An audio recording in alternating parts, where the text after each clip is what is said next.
First, you don't know where it's going, and then you don't care where it's going because the characters had developed such a quirky charm. A sinister inner force took over, and I found myself typing, and I quote, "I hated this movie. Hated, hated, hated, hated, hated this movie." For more than 4 decades, Roger Ebert has guided our choices at the box office. His syndicated newspaper column and trademark thumbs up, thumbs down routine with TV partner Gene Siskel were legendary. But now that famous voice has been silenced. Do you remember what your last words were? Your last spoken words?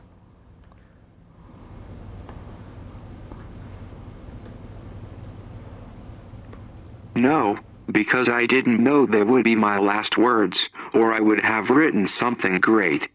For the past 3 years, this is how Ebert has been talking. A computer voice that speaks what he types. His lower jaw is gone, ravaged by cancer that nearly killed him. Are you able to talk in your dreams? What are your dreams like?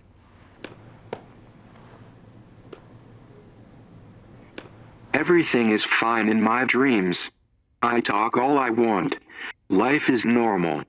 Sometimes in a dream I will remember that I can't speak, but then suddenly I can speak again.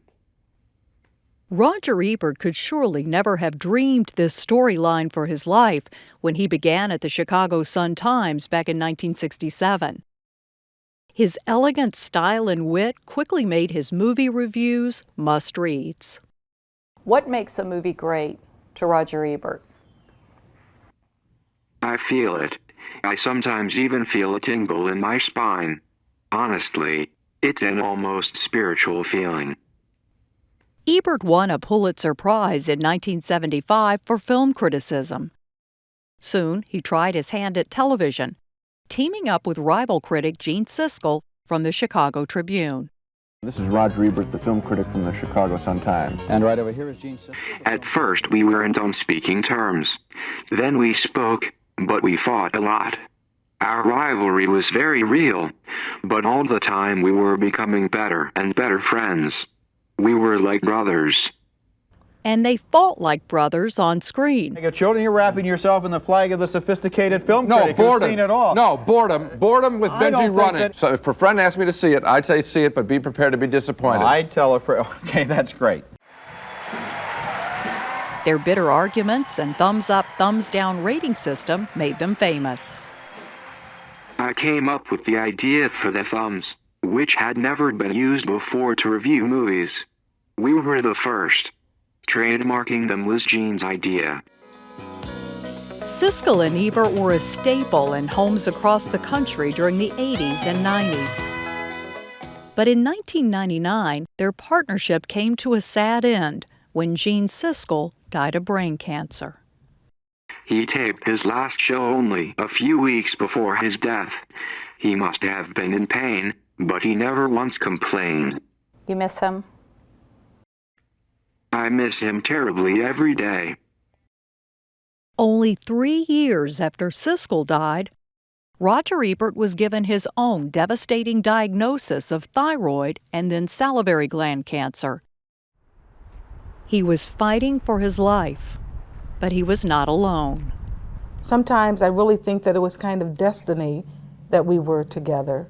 Attorney Chaz Ebert is Roger's wife. You know, throughout this illness, you've had to learn a whole new language. What is that based on? I would say maybe it's the language of love. They found each other in the late 1980s and have been a team ever since. And here we are, just married. I was single for a long time. I met her, and it just felt right. It still does. She is not an ordinary woman. And what she's done for Roger is extraordinary. Through the years of long hospital stays and near-fatal complications, Chaz has supported her husband even when it became so hard for them to go on. There were times that I had to not only fight for him, but fight with him to tell him why life was worth living. But then, After doctors repeatedly tried and failed to rebuild his jaw, Ebert decided that was it. No more surgeries. He would spend the rest of his life unable to speak. But all those years on TV gave technology a rare opportunity. My name is Roger Ebert. Okay, Roger. In the latest version of The Voice, Graham Leary works for Cereproc, a Scottish company that's creating a Roger Ebert voice using thousands of his own words. that is a large archive of recorded material of his voice from when he had the ability to speak. And we were able to use that data to build a voice for him. Ebert's been using a computer voice until his is finished. We gave him some questions in advance so he could show us how he'll sound someday. It sounds like me. That feels great. But I have good comic timing and a very personal delivery, and no computer voice will ever be able to duplicate that. You can't tell a joke on a computer. When you hear the computer talk to you in Roger's voice, what's that like? The first time I heard it, it was overwhelming because I did not realize that I had missed his voice. Chaz, I love you. I love you too.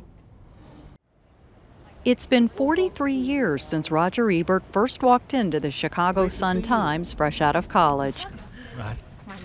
He isn't there much these days, but when he does go back, colleagues gather around to say hello. Wasn't that a great party? We like you in the office here, you know? Publisher John Barron. Well, people talk about him being the heart and soul of the paper, and that's kind of a cliche, but in this case, it is true. But while he's back to visit, Ebert's also there to work. Cancer-free and re-energized, the 68-year-old has millions of readers on his blog. We usually count on news to drive our traffic, you know, and in Roger's case, it's not necessarily news, it's just Roger. So these numbers are just astonishing.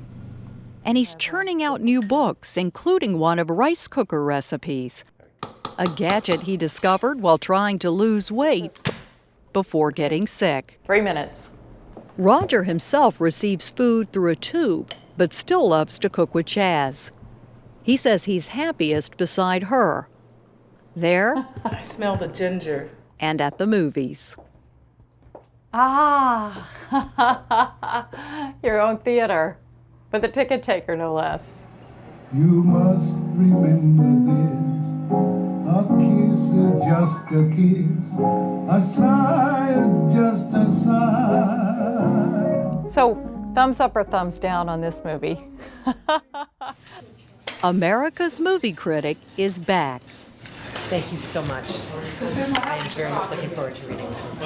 Ebert sees as many as 10 films a week.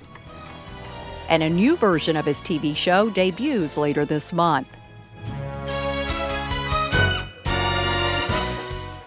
Instead of shying away from the public and the way he looks, Roger is embracing it.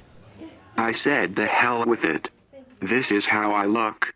People with problems like mine should get on with their lives and not hide because of it.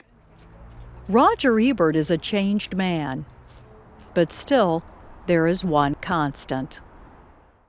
We are on a mission together. What mission is that?